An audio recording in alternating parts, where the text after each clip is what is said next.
All right, not far away now. State of Origin 2. It's been played in Perth. New South Wales have never lost in Perth. New South Wales are 1-0 up. I put this to you. Could be one of the problems for New South Wales is they think, you know what, we're a better team. We're going to win this game. If not, we've got Sydney to do it. Is there any sense of complacency that can creep into a Blues or a State of Origin side? Surely not now. No. After we've seen what Queensland can do when they're the underdog. So no. Laurie Daly would have had them making sure that there'll be no sort of noise like that within camp. And the players themselves wouldn't be, sitting back thinking, we've got this in the bag easy. So if they want to do everything they can to win over there, make it 2-0 up over there, come back and clean sweep them back here in Sydney. That would be the ultimate. To come back here, Sydney, 3 in a row, stick it right up them. Don't like it up them. Don't look over my shoulder, Peter Pettigrew, when I say something. Was that all right? JD, what are you looking forward to for Wednesday night? Yeah, I'd just love to see us go out with the same intent we've had in the last probably 3 Origins. I think, Michael Maguire did a great job in building that sort of culture in and around, represent New South Wales and going after it and competing at the level that we need to. And I think Laurie's done a good job so far, but good to see us not go out there with comfort, being 1-0 up and relying on Sydney. It'd be good to go us out there with an intent to get the job done and then back it up. As Hindy said, I think it'll be a big occasion. I know a lot of people like it to go 1-1 into Sydney, but I think the New South Wales people will get right behind the potential of a 3-0 sweep. So, but everyone, the Queensland media are going to keep talking about it. They've never won in Perth, and the score lines and the points scored, and that's all there to get us to drop our guard a little bit and go in there thinking that the job's done. But as we know, this Queensland team won't lay down, as they didn't. I thought Game 3 last year was one of the best Origins I've seen, and I think this second one has got the potential to live up to that.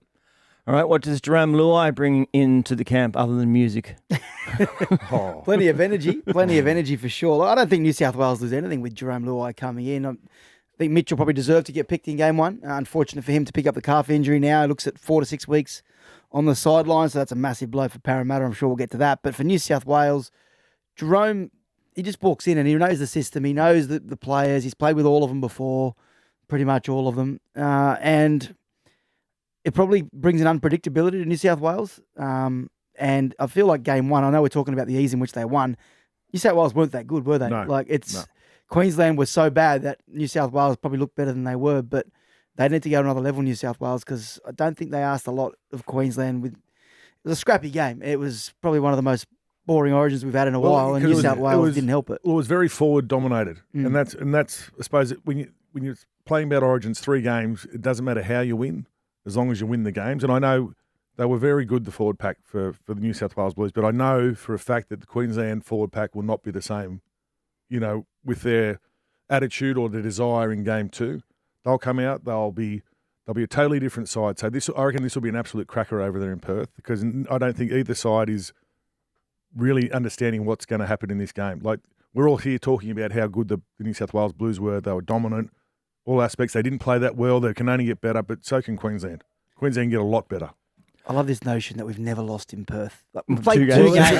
Yeah. Well, we have. Well, technically, it's true. We've never lost in Perth. They've been quite dominant games, though, haven't they? They were, yeah. And that's what concerns me about Perth, because of the wide stadium, and it could be a free-flowing game. Yeah. And the issue for Queensland is they haven't really been able to get many points in the last series and the first game. So they're going to have to try to find a way to put us under scoreboard pressure. I actually think Queensland will be happy that Moses is out and Luai's in, and I think they'll have as Chammy said, they'll have a bit more to do in terms of containing Luai, because he has got a bit of unpredictability, but I think it gives them a clear target in terms of kick pressure. And I think kick pressure is a really big, important part of Origin, and I think that's they're going to ramp that up on Cleary. I mean, with Moses not being there and having the 2 kickers, the dominant kick is definitely going to be Cleary, so I think they'll target him with their kick pressure. In terms of slotting in now, Luai, he arrived into the camp and played golf, I think, yesterday. He got a training run today. But the fact that he's obviously played with Nathan Cleary for so long, 4 successful grand finals, and I think 5 grand finals they've played together. So they know each other so well. As a coach, that's obviously helpful for him. Yeah, for sure. But he also knows that whole left edge. It was his left edge last year. He was there with Crichton, with Mitchell, and with Tor. So, I think he just falls straight. New South Wales are in a blessed position at the moment. I mean, you could take Edwards out and put Tedesco in. You could take Latrell Mitchell out and put Best in. And you could say that across a number of players, and they're pretty blessed in terms of depth. And to be able to lose Mitchell Moses and Luai slot straight in, who played a big part in winning Game 3 last year. Yeah, he created that break and it set up the winning try. So yeah, they just get on with it in New South Wales. Cameron Munster, captain, you like that idea? No, I do. And I think Money was very quiet in Game 1. But he's one of those guys. He runs a bit like Wally Lewis. All of a sudden just turns something on, and then he's the game breaker. He's the game winner. So be very, very wary of him. But I think he deserves being captain. He's been there long enough. I think it's a great. I think he relishes that responsibility too. He's matured a lot over the last few years. So it's going to be. It's going to come down to him. I think this Queensland. If Queensland are going to win, Munster's got to be the key man. He's got to be the main man because he was very quiet in Game 1. With Dearden there, I think Dearden still, he's a running threat. They're both running threats, but I think Dearden is a little bit more just erratic. So Munster's going to be the one that settles things down and he's going to have to have a good kicking game because Dearden's not a really noted kicker. No, but I don't. They'll miss his kicking. DC is kicking will be a big loss. If they can't get field position, then that's going to be the problem because either of them don't have long kicks. So if they can't get field position, our back three are going to be bringing it back from 30, 40 out, and it's going to put them under a lot of pressure. That was Game 1. They just bit off a heap with our long kicking game because Mitch Moses. That's probably one thing they're going to miss with Mitch. He's got a very long kicking game. So they'll miss that a little bit. But Game 1, that's what gets you the ascendancy. They just chipped away, put it in the corner, choked him out of it. And then I think that'll happen in Game 2. Can I go a bit rogue, Tone? I know Go rogue. Can I go a bit rogue? Just on the observation of Mitchell Moses, like just a couple of those in Game 1, like he just makes so many meters on kick for touch for penalties. Like it's something that, as a coach, I don't know. For me, I've always wondered why don't people put emphasis on kick for touch meters? Like there's no statistic in rugby league on the average meters gained for kick for touch. I think it's like in an era where we're just trying to make every single meter and everything counts. I hate when guys just kick at 5 meters. Kick the ball further. I love what Mitchell Moses does. Some guy, I think Jake Clifford. In Origin, I saw in Game 1, you just changes where you're starting your set and where you're finishing your sets. Is that something that coaches emphasise in kickers, or do you just want it to go out and reset? Well, it depends. My Westfields team at the moment, we can't find the touchline. So really, I was going to look for the referee just to let us take the 10 metres. So for whatever reason, the nerves kick in and we can't kick it into touch. But we were lucky to come back from 22-8 now and have a great win last week for the boys. So a bit of shout out there. Who'd they play? They played Hills. Hill Sports? Yep. It was, great game. 22-8 down, quarter of a game to go. And why can't they bring back the Matty Ridge kick for touch style? You can still do that. Ross Conlon used to do it as well. Conlon, the place kick for touch. Yeah. And that Ross Conlon you can still do that. That's in the rule. Ross Conlon was doing it when the sand was still there. They'd bring out the sand bucket and play it. It was like 2 minutes by the time he kicked it. Why we're talking about kicking for touch? Why do they, if they get a penalty 3 metres out from the try line, they kick it back to the 10 metre, then the first tackle is at the 3 metre where the penalty was? Because your defensive line can't move. Yeah. So you've got that bit of space. But if they're going to take the first one just to hit up to exactly where the penalty was, it's like there's a tackle gone. That's a settler. If you kick it out, then the ball has to be brought in 10 metres. So if it's right on the sideline, you kick it out, you get a bit of room in terms of depth, but it also allows you to bring it off the sideline a little bit as well, so you can get your play one into some points. And if you can bring them off the line a little bit, try to get them moving, because on the try line, it's a really difficult place to attack for 6 tackles. So that's probably why they do it. Some teams will stay there and what we call bang the door down and try to work them over through that middle third. But that little bit of room does make a difference to get some momentum in your set. Yeah, right. But sometimes the centre, like he's been out there doing nothing, so he'll decide he'll just cart it up to where it needs. That first the settler. Just settle it in there, boys. Yeah, settle it down. Yeah. Love it. Are we going to see Pat Carrigan, Jeremiah Nene on the bench as is listed at the moment? Oh, if Jeremiah Nene is sitting on the bench still, I'll be scratching my head. And I don't scratch my head often about selections. Like, go for your life. But he was their best in game 1 by a country mile. He chased every kick. He competed for the bombs. Almost came down with a couple of them at points. So for what I don't think it'll stay there. I think they'll change it. Honestly, I think you might see Capewell go to the bench. And that was a bit of a surprise selection for me. I thought Capewell, as good as he has been for Queensland, as good as he is, I think he's lost that yard of pace. Believe it or not. All right, I'm going to throw a couple of propositions to you. You tell me whether you believe it or not and why. Believe it or not, Queensland will kick to Spencer Leniu. Heine. Believe it. They have to. They will. They'll see it. They've copped an absolute pizzling about not doing that, and that really did, set a precedent. So I think they will definitely do it, and they will get stuck right into him, and I can't wait. I can't wait for it.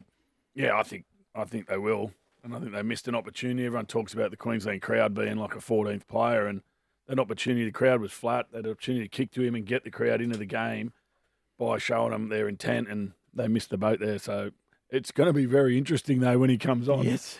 I think as a New South, we'll be happy if there's an option, if that is the option to kick to him, because that means we've scored. Well, exactly, which is what the case was in the first one. Then he came on and it was a kickoff, which was the perfect opportunity. Do you believe it or not, Chammas? Yeah, they have to. They will. They're going to have to. They'll be ridiculed if they're not. Yeah.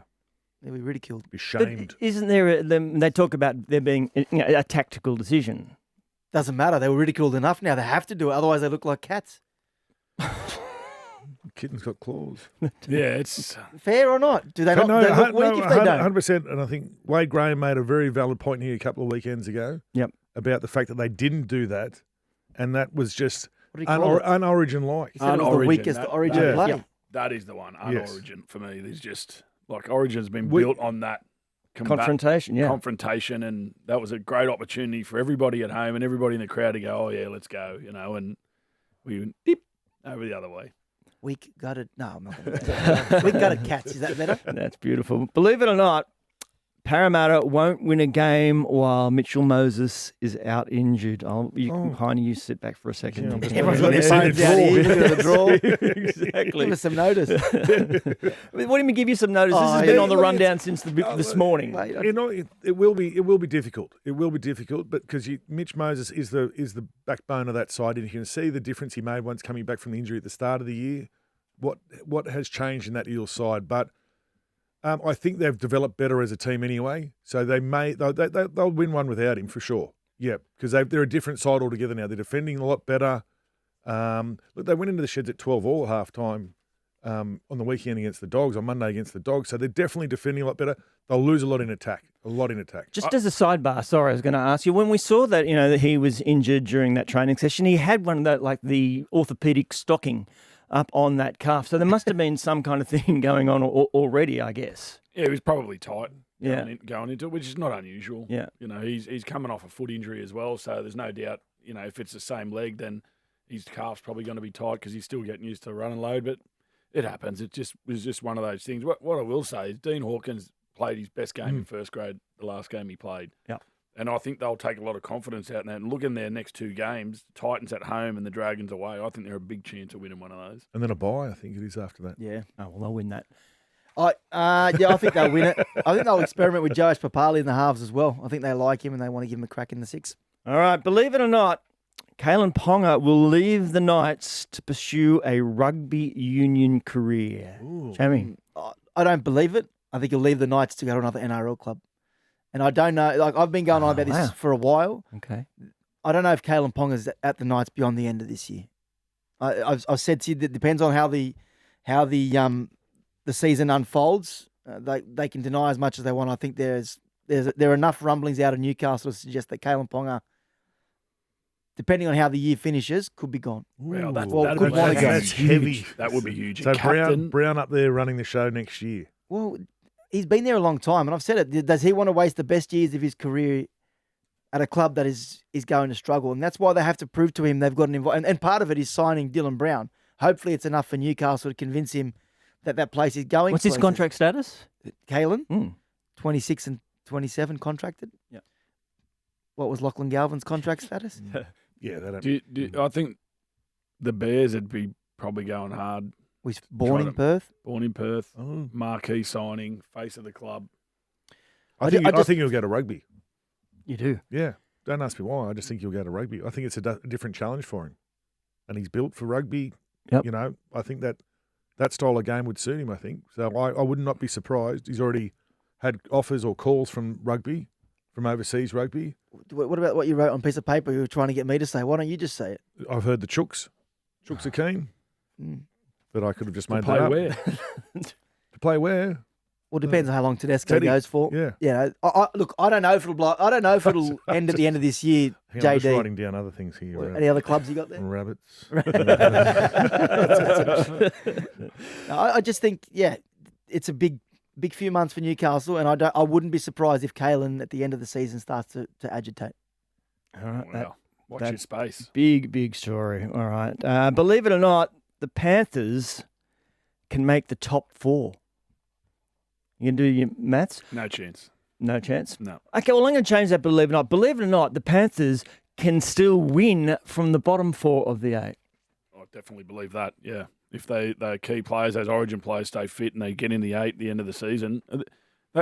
They lost their first finals game. We beat them at South in 21. So they went the long way and were still outstanding in the grand final. So they know they can do it by playing 4 games to win a premiership. So if you're every other club, you're watching every game the Panthers are playing and hoping that they don't get in the 8, that's for sure. And you're manipulating performances in the last round to avoid them in the first week of the finals. I think JD's right. They won't make the top 4. They're 7 points behind at the moment, but they can win it. They can win 2 it. buys down for the Panthers. Yep. I think we've had this question about round 4 of the Saturday scrum. So, but I think, what did I say? I can't even remember. Well, I think they said they were a chance. Yeah. Well, they've got 5 wins, Hindy, and they're in 7th place with 5 wins, and Newcastle are 15th with 5 wins. So it's hard to tell where they really sit at the moment. It is remarkable, but we were writing them off just a few weeks ago because of where their position was. But they are a team that is, if they come through Origin relatively unscathed, get all those guys back and away they go at the back end of the season, I think you're absolutely right. You wouldn't want to be looking back at them and think I'm going to have to play them even if they finish at 8th. Of course, we're all tuning in to Wednesday, Perth for State of Origin 2. And what better time than to go right now into the New South Wales camp with assistant coach Dean Young. G'day, Dino. How you going, boys? Well, thank you. Now, where you think you've come down from the beautiful Blue Mountains and training run at a core stadium today? Yeah, at the Centre of Excellence there. We stayed at the Pullman last night, trained this morning, and boys just finished off weights and heading to the airport, ready to fly over to Perth. Do you know it's Heine, mate? Everyone fit and well. I'm alluding to Brian Toto there on the edge there. How's he coming along? No, he trained well today, Hindy. His loads have been monitored throughout the week, which there's a number of players this camp, and there was a number of players last camp. So we've just brought in a couple extra bodies to help manage those loads, but he'll be good to go. Hey, Youngie, JD here, mate. Hope you're well. How you going? Yeah, good, mate. What's the thought process going over there in terms of the changes Queensland have made? Much talk about that in terms of coaches, or it's business as usual and looking at your own game? Oh, we've done a bit of both, JD. We've obviously touched on where we need to improve from game 1, and there's a real clear focus on that. And then moving forward, as the week goes on, we've sort of been touching on some key individuals, and Tommy Dearden coming into the halfback spot. I coached Tommy for 3 years at the Cowboys, so I know how dangerous he is, and he's going to be looking to run the ball and play to his strengths, so we need to make sure we're aware of that. And I think Cameron Munster being named captain, he's going to want to get into the game early and be involved. So we've got to be aware of him as well. Dean, Michael Chammas here, mate. I just wanted to ask about Jerome Luai coming in. What does that change? Does it change anything at all? And how's he been since arriving in the camp for Mitchell? Yeah, it doesn't change anything, to be honest. I think he did an unbelievable job last year in games 2 and 3 with Mitch Moses, and they won the series, and it's like nothing's changed. He just walked in full of energy and trained really well today. And we really feel for Mitchell, obviously going down. It's not ideal, but he's come in and he's got those combinations with all those Penrith players, and with Latrell Mitchell and Brian To'o and obviously Angus Crichton on that left edge from last year in game 2. So they trained really well today. Dino, Heine again. The Queensland, the Queensland bench. Are you expecting changes to their side or their whole side? Actually, from what's been named at the moment, are you expecting changes come game day? We haven't really discussed it too much. Certainly haven't discussed it as a team. We've talked about it a little bit as coaches, but we're just waiting for a leak to come out, mate. I'll work on it for you. I'll work on it. I'll get me spies onto it. Dean, Tony again. So we saw the boys on the golf course yesterday. They seem to be having a great deal of fun. Did you get to swing a club? Well, I got told by Andrew Gray, the head of performance, he said, bring your own sticks in. We're staying on a golf course. We'll get a couple of games in. So I took me setup. I haven't been playing for a while, so I was looking forward to getting a game. And it's been 2 camps and I haven't had one game. So there's a few of the boys, and hopefully I'll get a game in on Sunday in Perth. So looking forward to that. Priorities. Do you know, Tiny, again, your thoughts on 18th man? We're going to have a bit of discussion later on, but I wouldn't mind getting your thoughts. Should they be able to play Clubland? I think they should. Yep. I think it's pretty harsh on a club, especially if, you've got the same 18th man for 3 games and they're actually not playing. I think, play the last round of the NRL and then pick your 18th man and away you go, or bring him into camp and then allow him to go back and play. Yeah, that'd be my call. My thoughts exactly, Dan. And we're very alike. Very alike. Dean, can you understand, I guess clubs, I think in game 1, Tom Trebojevic was given the opportunity to be 18th man and he decided with Manly, the way they were performing, his body, and he felt sort of guilty that he chose to play for Manly instead. Can you understand that players probably shouldn't be put in that position where they have to choose between club and state? Like I know that we're worried about loads and RLPA in terms of players and turnarounds, but I guess that it's difficult for players to be put in a situation where they're forced to choose now between club and state. Yeah, and I think it's, every situation is different. Some teams are flying, other teams are down the bottom of the competition struggling. And I think if you've just got a rule there and make it clear on everyone, and obviously higher than my pay grade, but I think that 18th man should be able to play for their clubs and then come back into camp once the game's over. How's the great man Laurie Daly been? He appears relaxed. Obviously, a win under the belt helps in that regard. Yeah, no, Loz has been great. I've worked with him back in 2020. I think he was coaching the Indigenous All-Stars and asked me to be his assistant all those years ago. So then when he gave me the call this year, I couldn't wait to get into camp and work with him again. And he's just getting better each and every day, and he's enjoying his time in camp. And he makes it really clear for us assistant coaches what we're in control of, and then he just brings it all back together. Do you know, who do you avoid in camp? Tell us, which player just gives you the shit and you don't want to go anywhere near him? Like, in a good way, of course. Yeah, that's a tough one, Zach Lomax. Yes. Yeah. The centre Zach Lomax or the winger Zach Lomax? Which one? Well, he's full of energy, Zach, and obviously spent a fair bit of time with him at the Dragons, so it's been good seeing him again, but he's a dead set pest. If he's not annoying me, he's telling Brett White that he could beat him in a wrestle and trying to get him a headlock from behind. He's just a grade A pest. Where did you watch the Dragons from the other night? I went to the game and watched it from the coach's box. And that second half, how was it? Yeah, no, camp's been really good. Boys are training really well. Jerome fitted in nicely. It's like Jerome hasn't left. You're on fire. Was he allowed to bring his beatbox this time, Jerome? That's a good question. I was just blaring from the gym before, but I don't know if it's been carried on the bus or not. Yeah, I'm not too sure because they've been going around in minibuses, so I can't answer that one for you. How does that work, Dino? Because obviously not everyone likes everyone's style of music. Like, I'm more of a glam rock sort of guy, maybe a little bit of country, but I don't do anything else apart from that. How does he make sure that everyone gets a little start in their own bit of music? Yeah, I can't answer that one for you, Hindy. You'd have to ask him. I'm sort of not near where the boombox is, so yeah, not really sure on that one. I love it, mate. Well, look, all the best. Fly well, and enjoy beautiful Perth, and get that job done so we can all arrive in Sydney looking for a blue rinse 3-zip. All right, thanks for having me, guys.